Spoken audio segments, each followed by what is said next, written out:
Can I just look at you for a bit first? Because I've been in and around the electric vehicle business for 20 years, in automotive for 40 years. That's why I look so grey and haggard. I know from what this sweep of people do that they are at the core of everything that's going on that we need to change. So let me start with a question. So to accelerate where we are with change, we heard some of this last night, Nico, with a few of the awards that were given out. Where does collaboration end and competition begin? How do we get between countries, between continents, and certainly between countries, collaboration, whilst at the same time they're in competition with each other? Can you have a stab at that as a question? You know who said a good story on that yesterday was our Minister of Economy, who was Robert Habeck, because he said yesterday that why it's also so important for us in Germany to be like really role models and to push forward is because otherwise he would not be able to enter in conversations with the likes of China and the likes of India, which he's currently doing a lot, because they wouldn't take him seriously otherwise when Robert is telling him, hey, you guys need to do more, you know? So I think it's very important to be good role models, and that is then an enhancer for possibility for collaboration. Yeah. Christina, you've been in Norway going through this whole incredible growth of EVs in that country for all sorts of reasons. We're not going to go through all of those now. But have you seen much collaboration in terms of making that happen, in terms of it all coming together? Is that something you've seen in Norway? Absolutely. I think a very good reason for the politicians to keep incentives in place for such a long time, that it was enough, was because we didn't have that much opposition. It was quite a broad agreement between different political parties, different interest groups, and our oil industry possibly didn't really react in time. I don't know. It happened really fast suddenly. So I definitely think that in countries where you have, for example, in Australia, where they've been very, very late to the table, I think the coal industry, for example, have been a difficult actor that has sort of been slowing it down a lot.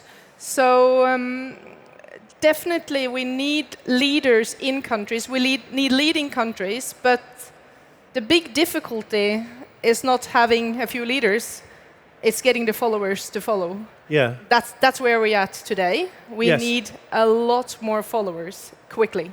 Gotcha.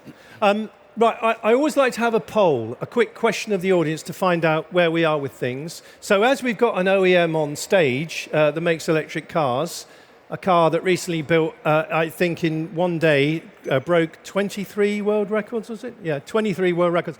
Hands up anyone in the room who's got a Rimac Nevera. That's not fair. Yeah, okay. No, okay. That's an embarrassing question. Okay. Anyone else? No. Okay. 2. Fine. It's a good average. It's not bad. Marte, I'm not going to pick on you, but what I'd like to understand, I kind of do know a little bit myself, if I'm honest, but to help everybody understand. So you make, arguably, and certainly when you look in the press over the last few months, the most impressive, the fastest, the extraordinary record-breaking Rimac Nevera, and you know what it's like from personal experience. Have you been giving people rides today? A couple? Yes, I have. I just took out our Minister of Finance, actually, Christian Lindner, in my Rimac Nevera, and he was quite thrilled, actually. It was quite an experience. Did you get him to answer any difficult questions when you went fast around a corner or something? No, but the mistake I did was that I let him drive afterwards. Oh, okay. And he is a bit of a hobby racing driver. And he went like pedal to the metal, and I was passenger, and I'm not a good passenger. So I was like, oh my God, what did I get myself into here? Yeah. Well, funnily enough, I was in one of your cars, Marte, you might not remember, but this must be 9 years ago. I came to the factory, and I'd had a lovely day looking at various things. Then I went out for a ride with you in the car, and as I went out, and I said to a few of the people, oh, I'm just going out for a ride with Marte, and they just went, oh, bye-bye, like they knew something I didn't. But it was okay. We made it. But can I ask you about the company in that, yes, you make this extraordinary car, but where does it fit in the grand scheme of things for everybody else, your company as a whole, the Rimac Group? So recently you're very active now in energy. So can you give us a flavor then of how, from a hypercar, we get into things that everybody can tap into? I think to be honest, it doesn't really even matter. Like, if you disappear tomorrow, nothing changes much because, I'm in this industry for 15 years and I know very well how it looked like 15. It's very hard to think back, like how did the world look like 15 years ago? And I started by converting, I was 20 years old, I converted a 1984 BMW 3 Series into an electric car. That's how I started. And all around me are car guys, people who love cars, my friends, And I told them I want to build an electric car, and everybody was like, are you insane? None of them saw an electric car, and I built an electric race car, and everybody, when I came to races, was laughing at me what I was doing with the washing machine on tracks. And the world has changed so much in the last few years only. So even if you look at Tesla stock. So from, when did they IPO? 2008 or something? Yeah. So the stock was completely $17. flat. Huh? $17 at IPO. Exactly, and it was like hovering at $20 for a very long time. And I don't know what it was. And also, like, until 5-6 years ago, all the EVs all the manufacturers were pretending to work on electric cars as a facade, but actually weren't. And the world was like, the public was like, there is a conspiracy against electric cars. The oil industry is blocking electric cars. GM has crushed the GM1, So that was the narrative. And then in 3-4 years, I don't know if it was COVID, Greta, Nico, I don't know what it was, completely shifted. Now, I know behind the scenes, because we work with so many car companies, that they are really going electric, not just as a facade, but really full throttle. They are now chasing Tesla, while they were laughing at Tesla before. And now the public is like, this is the conspiracy to kill combustion engine cars. Like, we don't want to drive these stupid electric cars. So it has completely shifted. I cannot believe it. Yeah. And it's set into motion. And I think, regardless, even if Tesla goes away, even if we go away, the world has started in this direction, and it will happen. So for me, that's like already a done deal. It's just the inertia of the industry and the market to adapt, but it's coming. Yeah. I want to come to you in a moment, Emma, about batteries, because I want to relate what Marta's just said to China and how China is part of how this has all been going.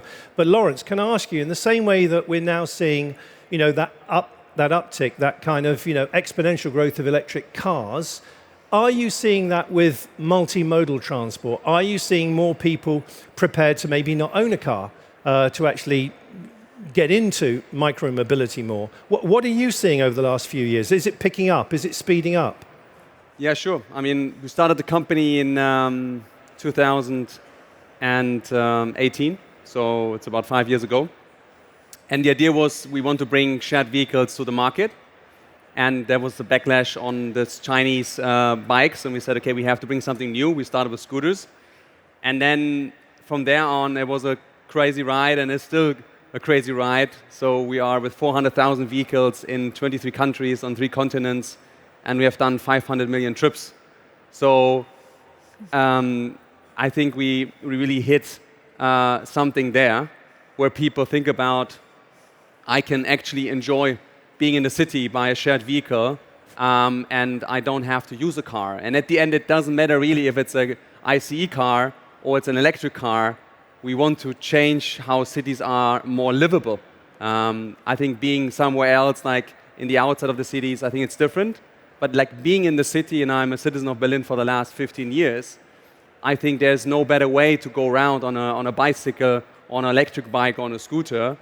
But we just have to build more infrastructure to make this shift even more happen, that people really leave their car at home and actually don't think about having a car and completely being independent of cars.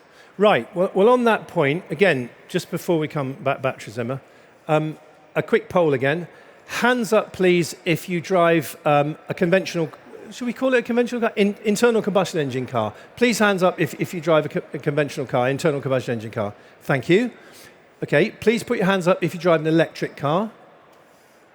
Okay, and please put your hands up if you haven't got a car. Whoa. Now, to me, no disrespect to the first group, no disrespect to the second group. We know now you've got an EV. I've got one. A few people have here. But we're not the vanguard of the new movement. In many ways, if you look at what's going on, it could well be that the last group who put their hands up who don't own a car, especially if you live in a city or a town, where the multimodal transport and the other things you're talking about, Lawrence, are coming in, that is a big part of where we're going, perhaps. But none of this happens without batteries. So, Emma, Yes. the Chinese have stolen a march on us in regards to where the 380 gigafactories are around the world.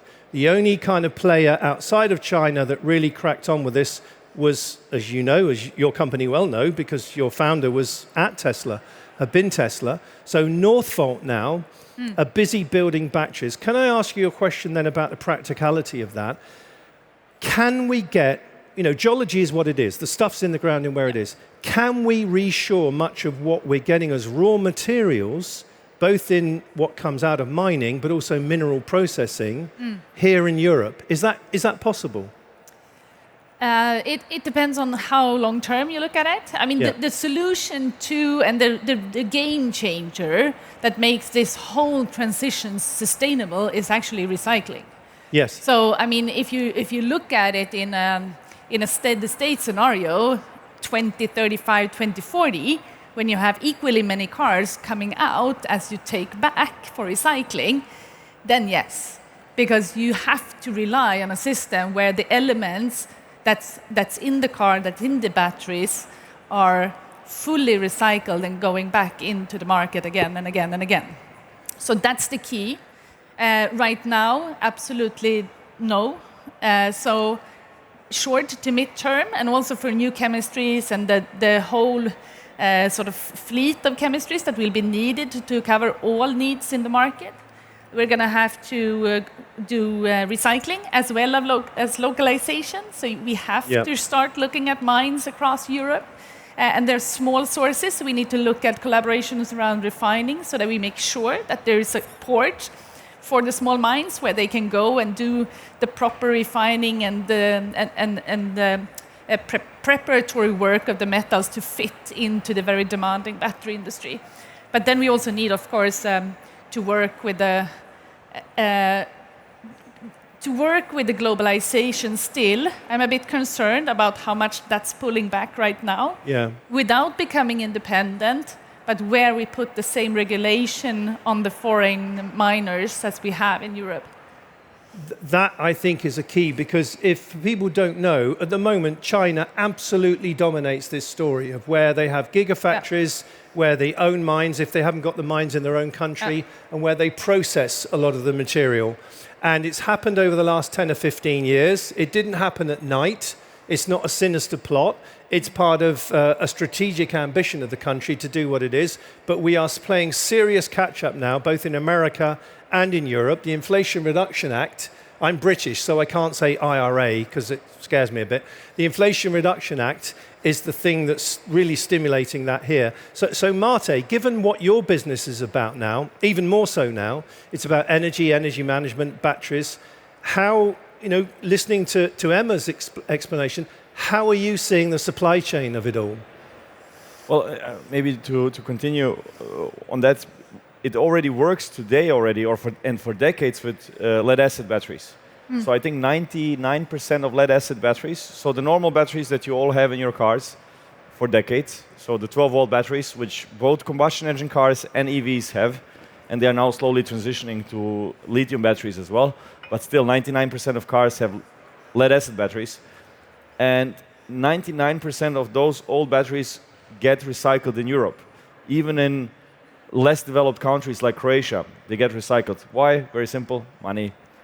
You bring the battery back, you get money for it. Very simple. So there is nothing we need to invent to get the recycling going. And something that people don't understand, because we talk about lithium battery. Everybody thinks there's a bunch of lithium in there, or lithium cobalt, lithium manganese. People talk about these exotic materials, but it's tiny. A battery is actually, majority of the battery material is just copper, aluminum, and plastic, and a little bit of this sprayed coating of chemicals that make the battery. But graphite, there's a fair chunk of graphite in them, isn't there? Yeah, graphite with some other chemicals in there, like cobalt and so on, which is like 1, 2, 3% of the battery. So majority of the materials are aluminum, copper, and plastic. which we know how to recycle. Nothing that we don't know. And supply chains are becoming super important. So you might know, or the audience might know about our car. Our bigger business is making batteries for other car companies. So we make that for big car companies in large volumes. And what the European Union is now pushing, rightfully so, I think it's the right policy, is a battery passport. So each battery has to come with a passport where you fully trace the supply chain, including mining, but also CO2 emissions. So when we deliver a battery to a car company, we need to prove to the car company our full supply chain, from mining, processing, cell manufacturing, all the other parts of the battery, and then in the end the full battery needs to have a certificate. So our customers are currently mandating us that 100% of our energy that we use to make a battery needs to come from renewable sources. So things have really picked up. People are looking at it holistically, and it also prohibits you from buying stuff from China or from overseas. Yeah. That's why Northvolt has also a very good position. Yeah, good. You want to say something, Christina? I was going to say what he just said, actually. Yeah, so okay. that's actually going to help Europe catch up, because we are way ahead of China when it comes to this topic, and consumers also demands this. We did a survey recently in Norway with EV drivers, more than 15,000 respondents, and 90% says that they really want to be sure that the battery in their car is sourced in a good way. Of course they do. Yeah. It's not a surprise. So EU is at the forefront here with this new passport, and we already in Norway have the first recycling factory up. It's owned half by Northvolt, and then the other half is owned by Hydro, a Norwegian company. So it's already functioning, working, and recycling is going to be here. The challenge, though, is that we are going to need so many more batteries in the years to come, not just for cars and vehicles, but also for storage and yeah, exactly. So we're going to need a lot more mines, and I think that the big discussion going forward is we just have to sort of live with. We already have the discussion with windmills in most countries, at least in Norway. We have to live with the thing that if we are to solve the climate crisis, we need to sort of. We have to sort of allow ourselves to do some things that not necessarily is good. Yeah. But the mines that we put up in Europe and all around the world should be as sustainable as possible. You're absolutely right. And there is now much more innovation happening in mining. I've been at a battery conference last week, actually, in Washington. A company called Benchmark Mineral Intelligence had all of the mining people in the room, and they're all very focused on that now, because they understand that unless you actually help communities, indigenous people, all the people whose basically land it's on, be part of the story in terms of how you progress and use innovation technology, it's not going to happen. And worse still, and this really would be the worst case scenario, because we're not then mining terrestrially, we start mining the ocean floor. Yep. And do you know anything about that, Emma? I'm not saying you're going to do that, but do you know anything about it? I heard about it, and most of the times when people approach me with that message, when they say that if we invest a certain amount of billions in the ocean floor, we can avoid challenges, for instance, in the DRC. And for me, and I'm actually very happy you brought it up, that makes no sense. I mean, if we can't go and support a country that lives on mining to industrialize in a sustainable way and invest the bunch of euros or dollars or whatnot that's needed, we are not ready for ocean floor. No, I think you've hit the sweet spot there. But Christina, you alluded to something here, and I want to talk to how Lawrence maybe comes into this. You said we have to make so many more batteries, and you said it's obviously for electric vehicles, but that's not just cars, that's many other devices. But given the challenge on building energy storage at capacity, are we not going to need to use the electric vehicle fleet? All these batteries that sit in company car parks, people's homes overnight, all sorts of things. Are we not going to need to tap into that and have bi-directional charging? Vehicle to grid, vehicle to home, vehicle to load. Do you know anything, I'm putting you to the test now, I know we didn't talk about this, but do you know anything about that, given what's going on at the moment around charging standards with CHAdeMO, with CCS, with North American Charging System, aka the Tesla thing, which doesn't do vehicle to grid? What can you tell us about that, and where do you see this fitting in? First of all, I think it's important. There's vehicle to grid, vehicle to home. It's been a bust for several years. I think first and foremost, people need to understand that there's a lot to earn just by doing smart charging. So doing smart charging is, for example, in Germany, you have a lot of solar, a little bit of incentives so that people actually charge during daytime when they're at work, where there's an excess of power. So make sure that people charge at the right time. In Norway, it's at night. That's when we have an excess of power in our grid.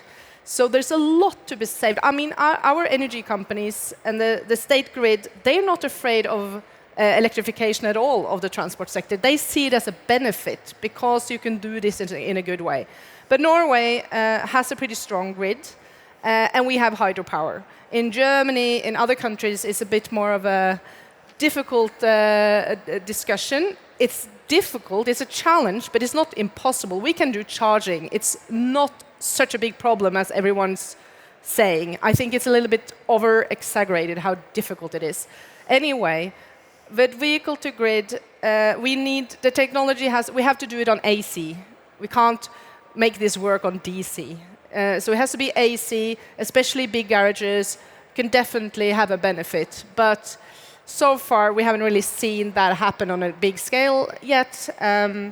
But yes, it's not going to happen in Norway first, but it's definitely going to happen, and we just need the technology to be cheaper and available at AC, and also consumers need to know that it doesn't sort of hurt their battery in any way, that they have an incentive to do it. Well, if you're buying an electric car at the moment, I'm not saying every electric car, but typically most electric cars now come pre-equipped with bi-directional charging capability. That doesn't mean they can do it straight off the bat, but it does mean they're going to do it in the future. Marte, are you seeing this in any kind of scoping of the people, and without talking about confidential things, anything that you're working with the people to make sure this happens? Because surely we've got to see it happen. Yeah. I mean, there's so many aspects to, like, if you look from environmental impact, I think also, like, ownership of vehicles is a big topic because in the end, whatever you do with the car, you use it only for 3 or 4% of the time. Yeah. The rest of the time it's sitting around. So while it's sitting around, bi-directional charging is a good thing. And yes, cars will be able to do it, but it's being talked about for a long time, but like the standardization to actually monetize it for the person owning the car, I don't see it happening anytime soon. I think the bigger impact is actually new mobility concepts where all of these people who don't need cars, or let's say a lot of people now in big cities, they don't own cars. But if not owning a car becomes more convenient, with robotaxis perhaps, more and more people will not have a car, or at least get rid of the second car in the family. So personally, I think actually that's the bigger contribution to not own cars than electrification itself. That's my view. Yeah, no, look, we were on stage together 5 years ago in Berlin, here in Berlin at Quaimi, the Core Winding Exhibition, and you said exactly that same thing now. And I do think, though, that kind of, it was a little bit overplayed, the thing about autonomous cars are coming, sort of next week, and it didn't kind of happen. Nico, you're good at driving cars. You're a Formula One world champion. How do you feel about getting towards a world where you don't have to drive the car anymore, that it is autonomous? You just get in it and a robot talks to you and you go somewhere. Are you looking forward to that, Nico? I cannot wait, because in terms of efficiency for my life, it will be a game changer. Like, Oh, really? It would be incredible. The problem is, just not too long ago, I mean, let's say maybe 2 years ago, I got in a Tesla X. Yeah, and it does this level 3 really well. So I'm like, okay, I mean, almost I'm taking my book out, you know, nearly. Yeah. And then I go on the motorway and I go into a tunnel.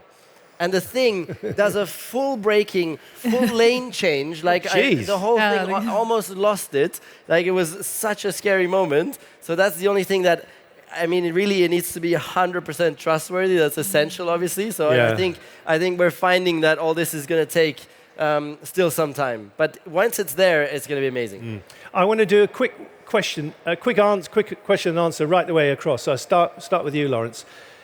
If we expect the unexpected, what might that be in terms of mobility and electrification, all of that?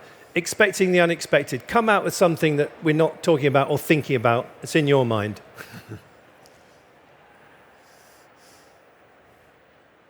It's supposed to be quick, Lawrence. Yeah. Right? That was the instruction. I'm not a friend of bullshit answers, so I can tell you what I hope. I think that's more important. That's even better. I hope that people realize that we are living in a holistic world, and you need to think about all the effects that come along. So if you think about sharing, if you think about cities, you need to think about biodiversity, you need to think about the heat waves, you need to think about water, you need to think about pollution, all that stuff. And I hope, and maybe that's the unexpected, that people realize that we need to think about the world that completely needs to change, and it has multiple facets, and I hope that people are aware of that. Very, very well said. Very well said. Mate, what's an unexpected thing that might be going to happen to us? Combustion engines will be around for a long time. Ooh. Yes. Ooh, controversial. Not maybe dominant, but they will be around. With synthetic fuels or no hope Well, there? why do you say that? Because you shouldn't force something, in my opinion. If people still want combustion engines, give them combustion engines. Don't force it. Like when it's a good proposition, people should shift. That's my view. Okay. And one more thing, this won't move the needle in the end. You know, in 2020 we had COVID. 70% of traffic was completely stopped. No planes were flying. Ships stopped shipping. When will we have an impact with electric cars or with the stuff we are talking about here, ever as close as we had in 2020? Yeah. Never. And you know how much emissions we reduced in 2020? 5%. So that's not going to cut it. Well, that isn't an answer I was expecting. Christina, do you want to move I chairs? totally disagree happy with him. I totally disagree. Can I disagree with him instead of answering your question? Mate, don't go to Norway. Yeah, absolutely. Whatever you do, don't go to Norway. Well, I've lived the unexpected. I started working with electric mobility back in 2007. In the beginning was Think and Buddy. You probably didn't heard about these cars. They were very small and a bit strange. First time I tried, 2010 we got the Mitsubishi i-MiEV, still a very small car. In 2011, I tried the Nissan Leaf for the first time in London. And I thought to myself, oh, I was right. This is going to happen. But I didn't expect it to happen that fast. From 2012 to 2022 in Norway, we went from a market share of 3% to 80%. So that's in 10 years, 3% of new cars sold to 80%. And at the same time, we've seen an experience that it's amazing. Not only that this happened technology-wise, but also all, especially men, that have come up to me the last few years saying, I used to be a petrol head. I hated electric cars, but now I have one and I love it. Did you speak to my father? Did you meet my father? father was like this. Everyone, I mean, people change so quickly, and that is a hope that we have to share. I mean, politicians needs to get aboard, make this happen faster, because we cannot still continue selling new cars that can't run on renewable energy. We have to stop that quickly.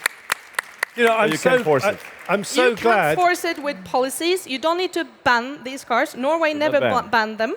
I agree with you. We shouldn't ban ICE cars, but you should use policies to make sure the people that buy the new cars, who are those in every country, companies and rich people, make sure they have to make the right choice for the rest of us who buy the second-hand cars later. They need to be forced with policies, taxes, and incentives to make this happen fast. Can I just say, reasons. it was just sheer chance that Mate and Christina were sitting next to each other. Yeah, I'm thinking I need to like go in between now. Yeah. Just to calm things down a little bit. The Balkans and the Nordics, you know. Yeah. He can take it. Nico, can I kind of cheat before I ask you the same question? So one thing that intrigues me about Mercedes-Benz, the originators of the internal combustion engine, well over 130 years ago. So they had 12 years ago, and you'll know this, the SLS Electric. You probably drove one, I'm sure you did. They were so advanced. They had torque vectoring, they had a great battery, they had motors, inverters, power electronics. They had the whole package. What happened? Why haven't some of the OEMs, but let's take Mercedes, because you know a bit about them. In terms of expecting the unexpected, did they just miss the boat? I mean, you've been at Mercedes. What happened there? Why aren't they in the lead of this? Well, it's the unknown, which is the consumer demand, which is a big problem for them at the time because they have like a 5-year leeway where they need to make certain decisions, and you can't risk the whole company on such a bet. Yeah, I think that's the challenge which Elon Musk, as a result, had a benefit. He could take much bigger risks. I think a lot of it will be in that. Porsche, I think, did a really amazing job as well. How they did commit and they got it right within reason. No? Yeah. And that's why now everybody's catching up because the consumer demand is ramping up so much, and now it's an easier decision to make, I suppose. What is your view on that? I fully agree. And if I'm going to add to the question, unexpected. The unexpected, and I'm going to pick the boring part of all this. So if we take all the decision makers in all the governments and all the municipalities and all the authorities, I would really expect them to go back home to their office and think about the 3 things where they can move the needle and push themselves to really do it. Because I think that, as we said, I mean, there's so many things in the small parts where we need to all open up so things can come together and really make the first moves everywhere. I think that the automotive industry and the car makers, they have really taken a great bet, and they are on that.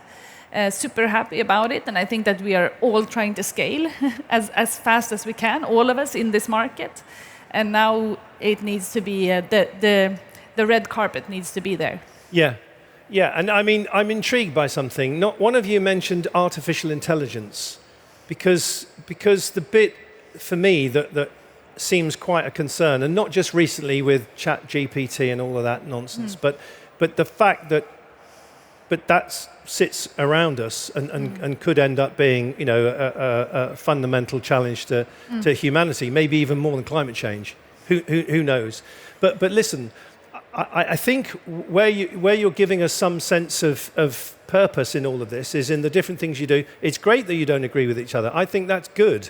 But I think equally we've got to focus on what I heard last night, Nico, which it really resonated with me. There was an events program last night, and one of the speakers said, if we look for problems, we'll find problems. But if we look for solutions, we'll find solutions. There's a surprise. Who thought that would happen?